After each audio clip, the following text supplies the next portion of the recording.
So it's easy to make mistakes when evaluating integrals, but there's some things that you can check very quickly, and you'll save embarrassment if you make these checks. The first thing is, does the integral actually exist? I.e., is it finite? Obviously, you're going to be wasting your time if the integral doesn't exist. There's no point in trying to evaluate it. Then we look at the other thing to say about integral existing. Sometimes the integral itself exists, but it's made up of, the integrand is made up of more than one part.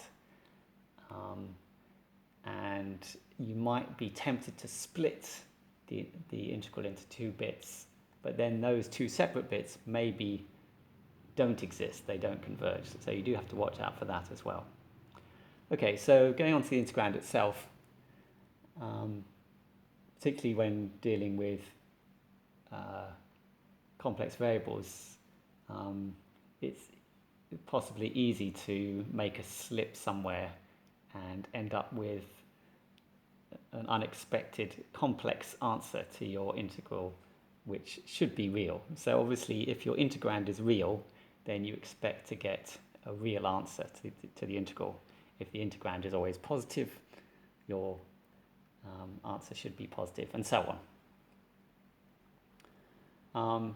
Even if the integrand is not positive everywhere, if you get the impression that your integrand is sort of more positive than negative, then you would expect that the area above is going to be more than the area below, so you should get a positive answer.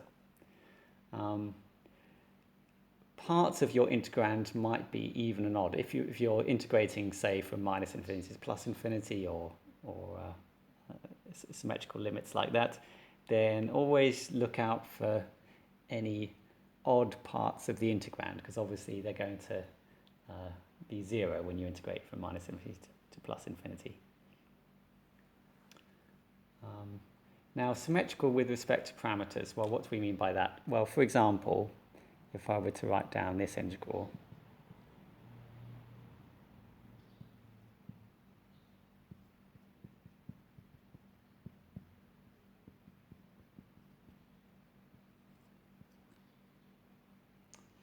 then you see this has three parameters, a, b, and c, and it's symmetrical with respect to swapping those parameters. So if I swap a and b, well, the integral is the same. If I swap b and c, or c and a, the integral is the same. So that means that the answer to this integral should also be symmetrical if I swap a, b, and c. So you see, you would not expect to get an answer which had, say, more. Well, okay, I'll write down a guess at an answer. So if I wrote a, b, so maybe it's pi over a, b, c squared. Say you got that. Then this is immediately obviously wrong, because it's not symmetrical in c and b. Okay, if I swap c and b, then I get something different. Okay. Now, leading on from this, there's another check you can do, which is if the integrand is a homogeneous function. So really that means that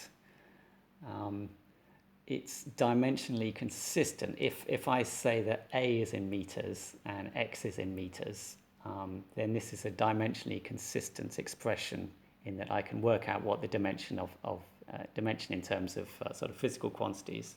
So if I look at this integral overall, I'd say, well, this is meters. Dx is measured in meters, just a little bit of length, and I'm dividing by overall meters to the power 6.